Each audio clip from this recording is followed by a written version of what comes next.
Hello, everybody. Welcome. I hope we're starting to get a few people coming in now. So I think we'll start to get started in just a few seconds. Welcome. Thank you very much, everybody, for joining this Raising Peace Festival event being presented by, in this case, by the United Nations Association, New South Wales. And we're very pleased once again to support the festival and join the other organisations that have been providing information that complements our united call for national and international peace. I must congratulate the previous events as well. I've been attending a couple of those, and there's been a great deal of very valuable information about peace and security and what's happening around the continent. It's really very satisfying to know so much is being done. So it's great to be part of the group. And for those who don't know me, I'm Tim Ford. I'm the Vice President Operations at the United Nations Association, New South Wales. My background's in the Australian Defence Force, plus some 20 years now involved in United Nations peacekeeping as a peacekeeper, also as a commander and an advisor, and as a mentor, including writing a number of courses about leading in peace operations and so on. So that's my background. And today we're planning to provide you an update on our support, the UNAA New South Wales support for two very important United Nations programs, the Women, Peace and Security Program and the Youth Peace and Security Program. I'm going to introduce a bit of background to all of that, and then we've got two of our United Nations Association New South Wales volunteers who will expand on a couple of different areas associated with that. But first of all, let me acknowledge the traditional owners of the many lands on which we're meeting today from all around New South Wales, in fact, even around Australia even. In my case, I am on Gadigal land of the Eora Nation, and I pay my respects to their elders past and present, and to all Aboriginal and Torres Strait Islanders who are with us today. We particularly support them in this difficult time as discussion continues about their humble request that we recognise their voice. Now, before getting on with the updates today, just like a little bit of background, let me remind you a little about what the United Nations Association New South Wales does. And this is our purpose, very clearly here, to inform and to inspire and engage Australians to create a safer, fairer and more sustainable world. I think something which we're all very want to work to and help achieve both locally and internationally. And we particularly focus, of course, in our case on the New South Wales community, trying to get out, not just in the Sydney and Greater Sydney area, but trying to get out to the regions as much as we can as well. And we've got some plans to try and do that more over the next period. We do this by our volunteers operating in teams that support our four pillars of UN activity that are shown here: peace and security, human rights, sustainable development, and global citizenship. We've got some very great activities going on those other pillars, other than the peace and security, which I'll talk about a bit more in a moment. In particular, the human rights side, we've got a very big event coming up in December, which I'd welcome you all to, on the 4th of December, called One Voice, One Humanity, Next Generation, looking at the whole issues of human rights and how it affects the next generation. Welcome you to there. All these events will be, of course, on our website, and there'll be lots of publicity about them as we lead up to them. We're also in the middle of a sustainability development series of activities. We've had one already. There's another one being planned for the end of this month, and the following another one in November. Again, 28th of September out at Western Sydney University. We'll give some very knowledgeable presentations about a developing plan about sustainable development and all the issues associated with this. And I would recommend those who are interested to look on our website and get more information on that. And of course, on the global citizen side, we have an annual meeting every year, an annual gathering, but we also have our monthly meetups every month in the last Thursday of the month. And we also have a newsletter and a website, which I'd really welcome you to join anytime and find out what we're doing across all our different pillars.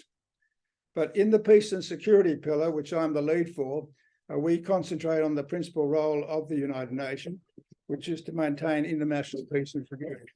And our various aims and objectives are outlined here.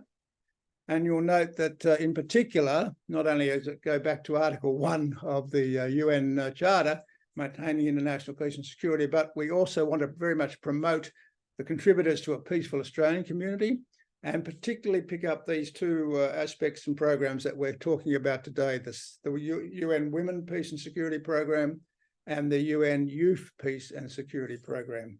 And we'll expand on that today.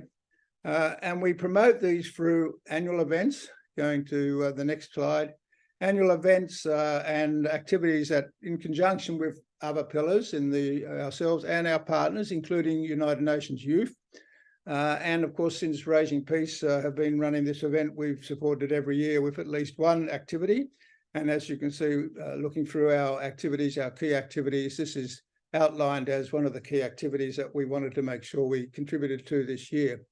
The other big one coming up, of course, is UN Day itself. Not only do we have a gala dinner, but we also have a commemorative service at the Cenotaph. And I'd encourage, again, people to come who want to commemorate UN Day to come to the Cenotaph on the 24th of September. So today we want to make you aware and promote particularly these two major and important programs which have been initiated by UN resolutions and been followed through. The first one, of course, is the Security Council Resolution 1325, which I know many of you are aware of, and it's about women, peace and security, and it consists of 4 pillars: of prevention, participation, protection, relief and recovery. And there's been another 9 resolutions following on that to try and make sure that that is properly implemented. And many countries have national action plans, and we're going to tell you today about the Australian National Action Plan and how its progress is going on that. We've got one. We'll give you actually a video on that in a little while, and we're actually launching the video today. And the second area is, of course, that of young people and their important place in promoting and maintaining peace. And so youth peace and security, which is only a fairly recent resolution, 2015, and it does identify the same sort of pillars, but it goes a bit further with the whole issue of disengagement and reintegration, prevention, partnerships, and so on. And there are a number of activities going on around the world, and these we've decided, certainly in the peace and security pillar of UNAA New South Wales, to pick up these and promote them as much as possible, get them out there amongst the New South Wales and the Australian public. So in addressing those programs, we should notice that they have similarities and they have differences. Of course, it's women and it's the younger people who are normally the victims of conflict and other issues, which peace, the lack of peace or the problems with peace in a particular country. It's the younger people and women who tend to be the victims and suffer the most through there. And of course, they are also the majority of, if you take most countries, we find the young people are more than half of the population. Often a significant majority of the population will be the younger people, and they don't really have the influence that they should or the care they should. But there are one difference as well, of course, but the younger people, of course, will grow out of being younger people and be part of actually implementing all the things that happen, whereas women, of course, will continue to experience marginalisation based on their gender. So these are two very important programs that we want to make sure people are aware of and make sure we get involved in that. And that's really all I wanted to give as background. This is the reason that we do it. And I'd like to hand over now to one of our volunteers, Rika, who will launch a new video which we produced of Australia's progress on women, peace and security.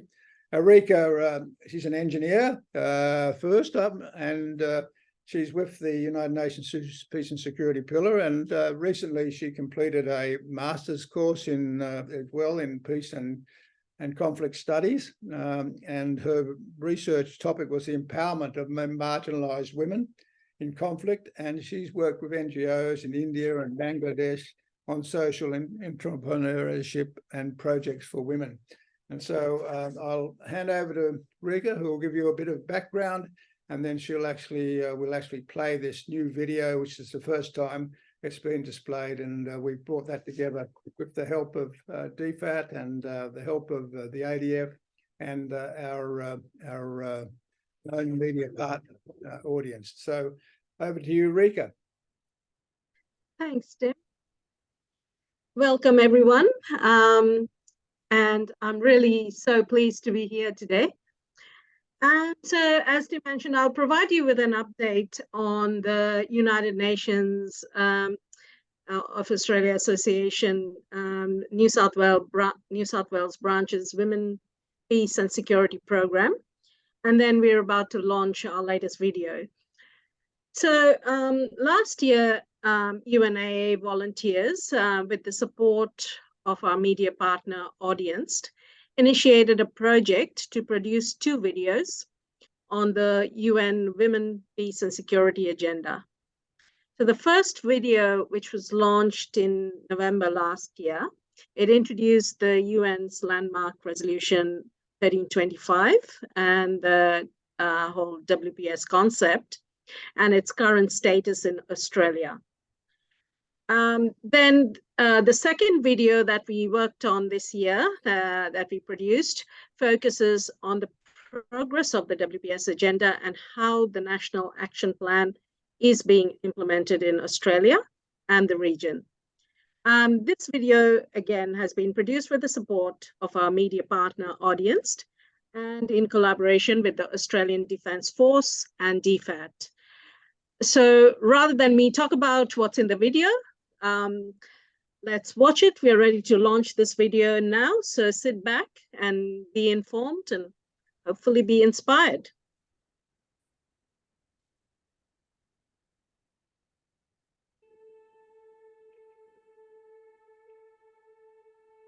The UN's Women, Peace and Security agenda recognises that women play a critical role in peace processes. In fact, peace agreements that involve women are 35% more likely to last at least 15 years. And yet, 7 out of 10 peace processes do not include any women mediators or signatories. In our last video, UNAA New South Wales introduced United Nations Security Council Resolution 1325, which established the Women, Peace and Security agenda and covered Australia's National Action Plan.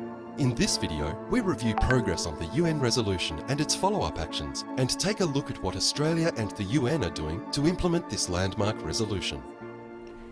Hello, my name is Captain Jennifer Macklin, and I am the Director for Gender, Peace and Security at the Australian Department of Defence. In the year 2000, United Nations Security Council Resolution 1325 delivered a watershed moment for the Women, Peace and Security agenda. For the first time, the Security Council linked women to the peace and security agenda.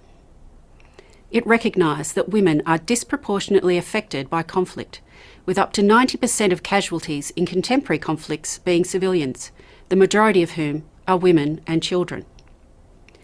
It also recognised that the experiences and needs of women and girls differ from those of men and boys in humanitarian emergencies, conflict and post-conflict situations. Resolution 1325 affirmed the active role women play in the prevention and resolution of conflicts. It stressed their equal participation and full involvement in all efforts towards the promotion of peace and security. 1325 also affirmed the need to integrate a gender perspective across UN operations. That is, making sure the needs of women and girls are accounted for and met when planning and conducting operations. The Australian National Action Plan on Women, Peace and Security sets out what our nation is doing at home and overseas to integrate a gender perspective into its peace and security efforts. The Australian Defence Force has been deploying gender advisors on operations since 2012 and recognises that women make an indispensable contribution to conflict prevention, conflict resolution, peace and recovery efforts. Defence continues to deploy military gender advisors to United Nations missions, and we support the international efforts of UN Women through the provision of a seconded specialist military advisor. Defence has established governance structures to support our efforts. The Defence Gender, Peace and Security Mandate outlines how Defence will implement and operationalise gender perspectives across the organisation through 6 lines of effort. Women provide an invaluable perspective in every aspect of planning and conduct of military operations. We integrate a gender perspective into defence activities such as policy and doctrine, education and training, cultural reform, mission readiness, operational planning, and our international engagement. The Australian Defence Force is proud to work alongside our regional and global partners to support the mainstreaming of the Women, Peace and Security agenda. We will continue to promote our common goals of gender equality, human rights, peace and security. We must continue our advocacy for better outcomes for women and girls, because without gender equality, we cannot achieve sustainable, inclusive and prosperous societies or durable peace. The Department of Foreign Affairs and Trade is the whole-of-government lead on our Women, Peace and Security program. The focus is on investing in women's participation and leadership and mainstreaming gender and the WPS agenda in peace processes. Since the commencement of the second national plan, DFAT has launched a new 5-year, $25 million WPS investment plan consisting of 5 partnership agreements. DFAT has also supported bilateral and regional programming on WPS and continued to provide high-level advocacy for the WPS agenda, including through the UN Security Council. Later this year, DFAT will lead coordination of the first of regular progress reports to government on the second National Action Plan implementation, leading to an independent final review in 2030. DFAT recognises that these national action plans support the systemic and systematic action needed to achieve gender equality, peace and security in a just, safe world. Where women are engaged, the peace outcomes are likely to be sustainable and long-lasting. The United Nations is at the forefront of the Women, Peace and Security agenda. Women participate as conflict party negotiators or delegates in all United Nations-led or co-led peace processes. In the UN Secretary-General's annual report on the implementation of Resolution 1325, Antonio Guterres highlighted that women contributed as lead mediators in 2 of the 5 active United Nations-led or co-led processes. Women also account for 43% of the staff on UN mediation support teams. In Sudan, experts say its modern history is littered with peace agreements that have failed because they excluded women. The UN mission in Sudan has therefore contributed to the formation of a 5-woman observer team of gender experts and to their presence during conflict negotiations. The integration of gender issues was achieved by encouraging a minimum 40% target in party delegations. In the Democratic Republic of the Congo, the UN mission has recently documented conflict-related sexual violence affecting over 1,000 women and girls. At the same time, the mission supported women's participation in the dialogue that resulted in a landmark local peace agreement between the Biru and the Hamer communities. Here, Australia also faces challenges to peace and security in the region. The rules-based international order is under threat, and climate change remains a critical issue for Australia and our Pacific neighbours. Gender equality remains the #1 predictor of peace. And to achieve a sustainable peace in our region, we need a whole-of-society approach that involves not just the UN and governments, but also Australian organisations, individuals and businesses. Act now by learning more about the Women, Peace and Security agenda, or get involved with the United Nations Association of Australia to create a safer, fairer and more sustainable world for all.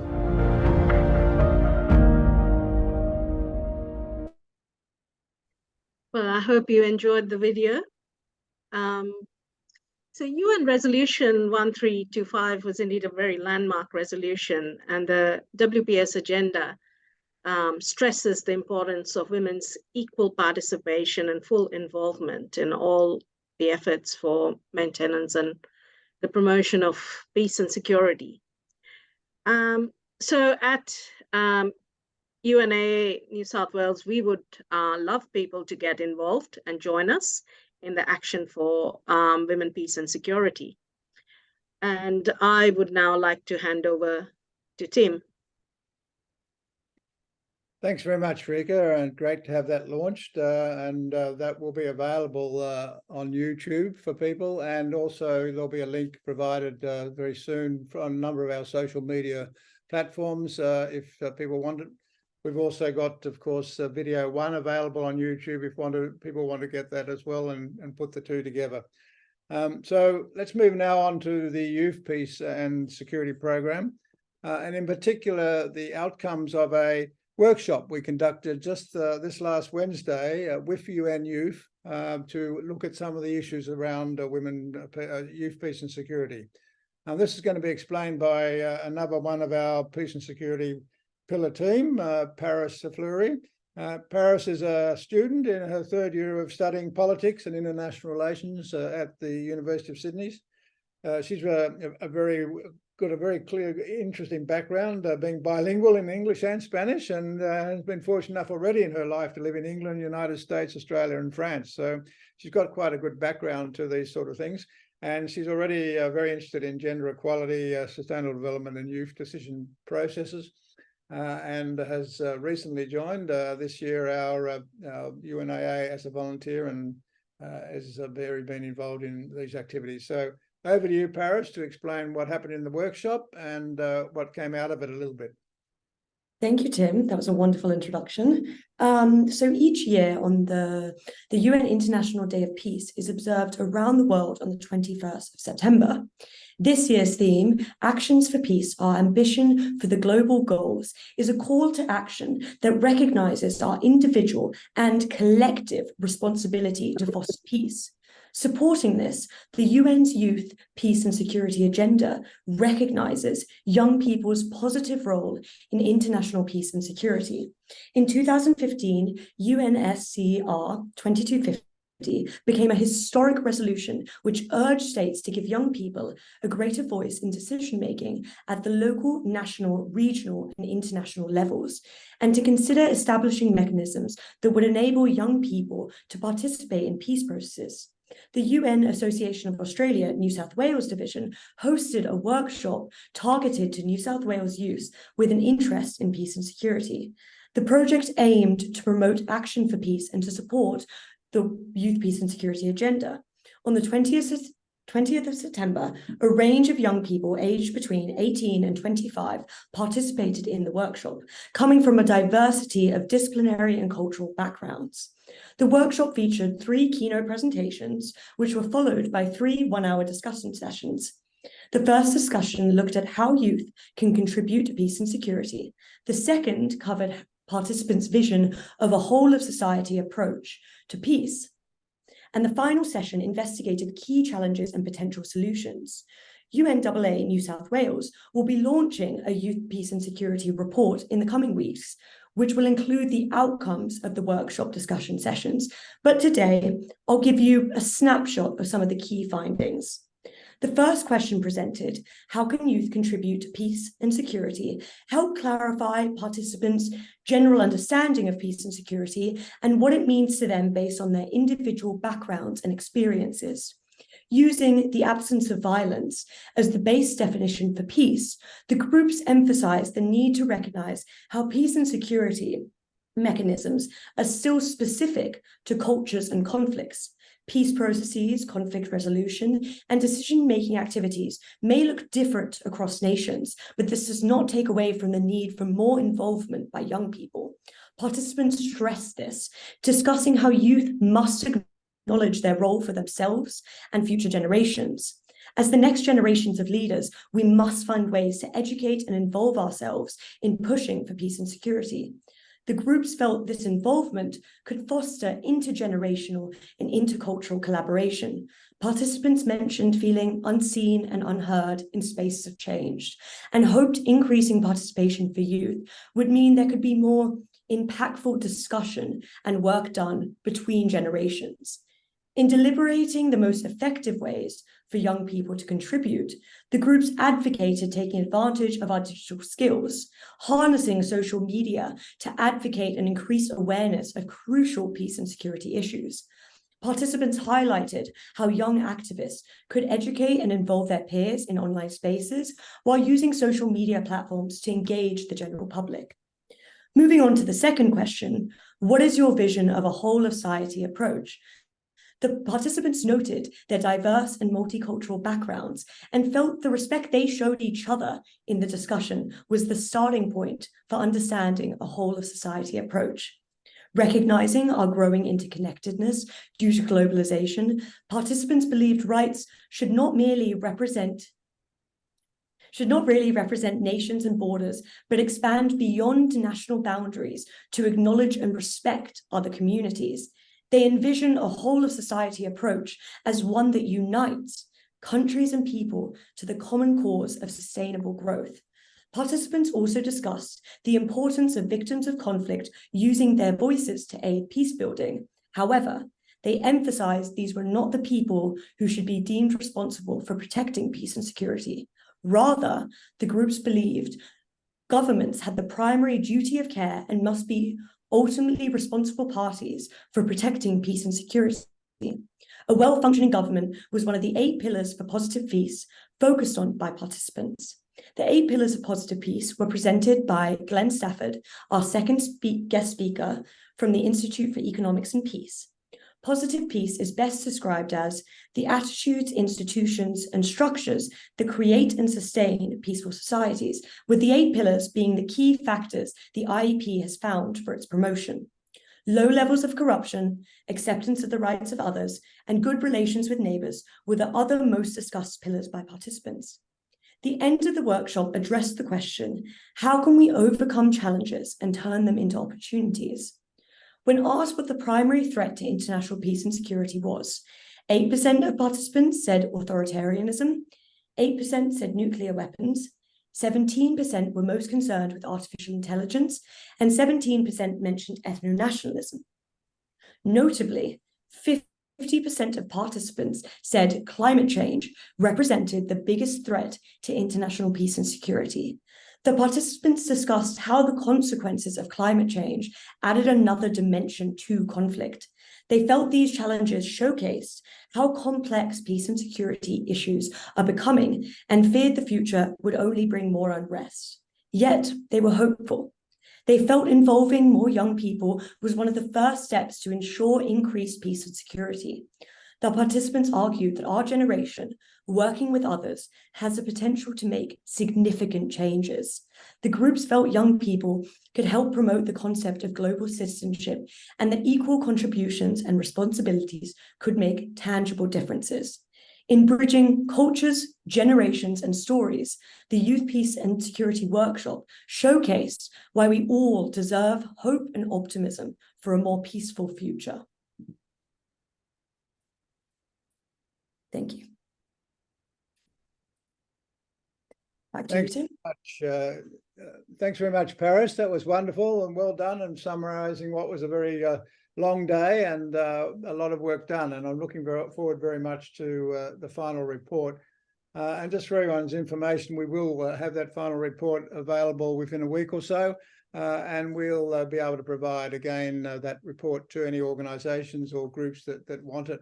What our young people think about all these issues and getting involved with. This is our first Youth and Peace and Security activity.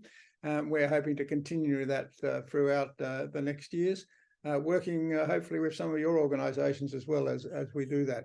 So what we really tried to bring out today in these presentations of course, going back to the very great importance of us, for all of us to support and promote the activities of the United Nations. It's under a lot of pressure at the moment, particularly with the issues that exist within the United Nations about the veto and the fact that we've actually got one of the permanent members of the Security Council currently engaged in a war, which obviously creates quite a few cracks in the way that the whole of the United Nations operates. But still, it's achieving things, and there's a lot going on behind the scenes, and you've seen some of the General Assembly resolutions and so on going behind all that and what's happening right there now in the General Assembly discussions that are going on. We do, through the United Nations Association New South Wales, encourage Australia really to get involved. We have a very good permanent mission in New York that does get involved in all the various sessions, but we really do believe we should be more involved in supporting United Nations peacekeeping operations. And we also, as you've heard today, very much want to understand, and that all Australians should understand, the impact that conflict has on women and youth. They are, as we've said, the victims, they are the majority, and they are the best way to provide the solution. They've got to be involved not just in the as participants, but they've actually got to be involved in the peace process itself. Otherwise, as the Deputy Secretary General said in the video, these are the only ways that we get lasting solutions to peace and security and the issues around the world. We've got to ensure that women and youth are participants in the process, and we've got to listen to their input. So that's really all we have for you today. We'd like to go to a question session. I really would encourage you to ask us a bit more or come back to us at a later stage about these things. We would encourage you to be a partner with us in some of these activities. What we have an advantage is that many of our people are young. Many of our members are young. We're involved with the universities. We're involved with the UN societies in the universities, and of our volunteers, and we've got over 350 of those member volunteers. A good 60-70% of them are in the young generation. So we can get that message out and get their messages back to your organisations by working with us. So very much thank you all for listening. Thank you very much, Rika and Paris, for assisting us today in presenting that. That video, as I said, will be out there. We will certainly produce the outcomes of the workshop, and we would look forward to engaging with all of you more in the way that the United Nations works and how we can promote what the United Nations does through your organisations, which are all one basic idea of international and national peace. So over to that. Fergus, do we have any questions in the chat that we might be able to assist? We've got a bit of time yet. Sure. We've got one here while we wait for some more. Question for you, Tim. Are there any differences in state action on the two agendas? Well, yes, there are quite a lot of differences. At the moment, as you've seen, Australia is going through a second national action plan about women, peace and security. It's a very clearly laid out action plan, which involves all the departments and all the different organisations like UN Women and so on. And each department, the ADF, DFAT, other organisations all have to create their own plan and be involved and respond to the national plan. And there's going to be a check on that later this year. I know they're going to come up with a report on where they've got to, and we'll be very interested in following that. So, but there is a clear national plan, and all countries were asked to have a national plan. But there is no national plan, as I'm aware at this stage, for the youth, peace and security agenda. And it's something which we'll certainly be following up on. How are you actually going to implement the things and the recommendations and needs that are being exposed through that resolution?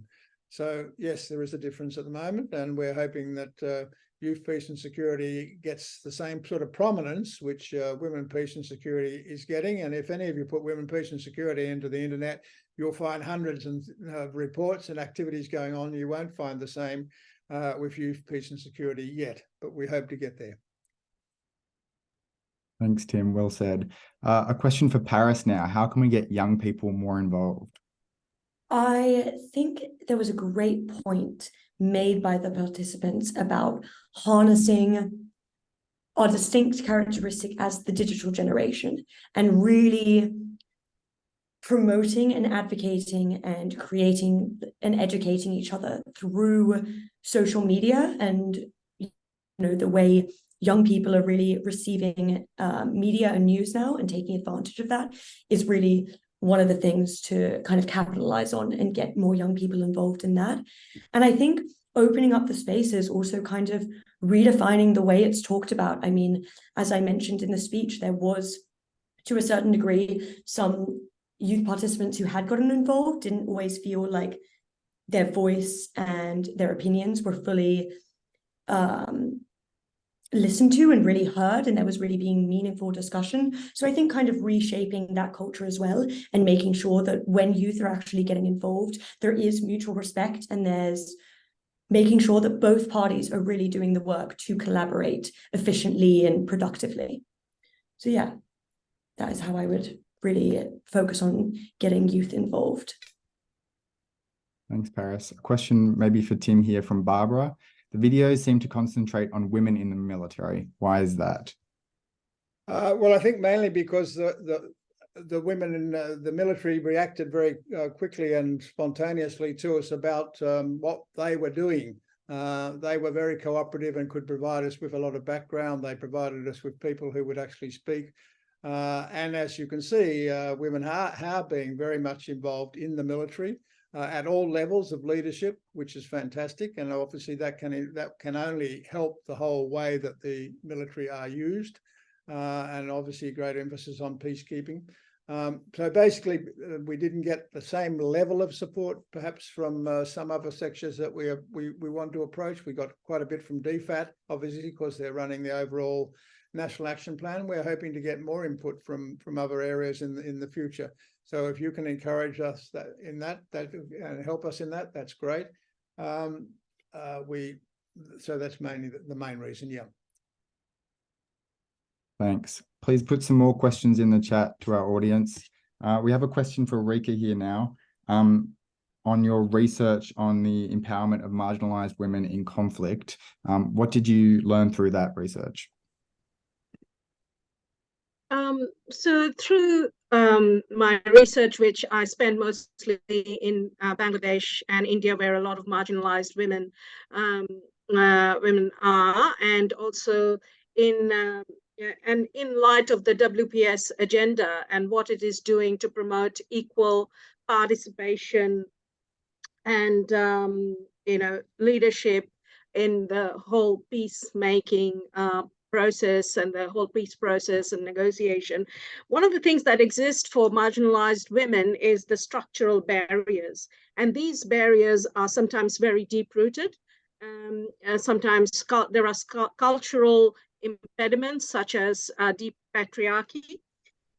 And as we know, there's a lot of nations who have signed up to this WPS agenda and have committed to having national action plans over more than 100 nations. But in order to get women to participate, it is still a long struggle. Some countries have implemented quotas so that marginalized women can participate in the political process at a local grassroots level. So, but even then, some of the deep patriarchal structures are difficult to overcome, and sometimes they take a long time, but it's done through education, awareness, and really those quotas are helping getting more and more women seats at a political level, so they're learning to speak up, and eventually they should be able to represent themselves at the peace negotiating table. That's the hope. Fergus, I noticed there's a reference in chat about the schools program, which obviously links into our youth, peace and security side as well. We do have a schools program, which has been running now for about 2.5 years or so, under the coordination of one of our directors. And that's been trying to get out into the schools and get them involved in thinking about what the United Nations does, and get them in both the junior schools and high schools to participate. It's still an embryonic program. We have some good support there, and we're developing it. But we certainly have those connections. Of course, the schools are being asked to do so many things, and it's very difficult to get into the program somehow. But what is happening there is it is being developed very well. And I noticed we actually do have our director from the schools program online. So if anyone wants to ask about that, I'm sure that could we could get some answers there as well. I don't know if you want to, Shaista, maybe just mention a little bit more about the schools program.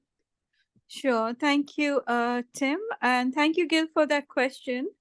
So we, like Tim said, we launched our school program in 2021, and the program is called Peace, People, Planet. So there's a lot of focus on the peace initiative, of course. And what it is open to all schools in New South Wales. Anyone can join as a school, as a teacher. They can people can also join as parents and as carers. So I have I responded in the chat. You can visit for details on our web page. I'm conscious of the time, so I'm not really going into more details here. But the program really focuses on promoting the UN mission in schools and promoting the use of the SDGs and how schools can align their curriculum to the Sustainable Development Goals. So any school that signs up, they receive free resources, and at the end of the year, certificates and awards are given to schools. So it would be great if anyone is interested, they can still join the program. Thank you. Thanks very much, Shaista. Yeah, Fergus, is there anything else there that we should be looking at? No, I haven't seen any more questions, but we're just about ready to finish. It's almost 5:15, so well, I'd like to thank everybody for attending, taking time out of their busy day to listen to us, and do get involved with us if you wish in any way. We really want to connect up. I mean, this is the whole issue behind Raising Peace, I think, and its contacts, that they're trying to bring together all the different organisations that are working in different sections associated with peace, and trying to make sure they can coordinate and support each other. And I just hope today you're a bit more aware of what the UNAA is trying to do in New South Wales in particular. And I think it agrees with all your agendas, and particularly those two important programs, Women, Peace and Security, Youth, Peace and Security. And do have a look at them. Just feel free to distribute the videos further if you wish, or to contact us through any of our contact arrangements. And we're on obviously on LinkedIn and Facebook and all those other organisations as well, and on our website. So unaa.org on the website, New South Wales, and you'll pick us up. Thanks very much. Unless there's any final questions, my email address is tim.ford@unaa.org.au. If anyone wants to follow up, that'd be very welcome. Over, back to you, Fergus. Shall we close it? Yep, I think we'll close up. Thanks, everyone. Thank you, everyone. Thank you.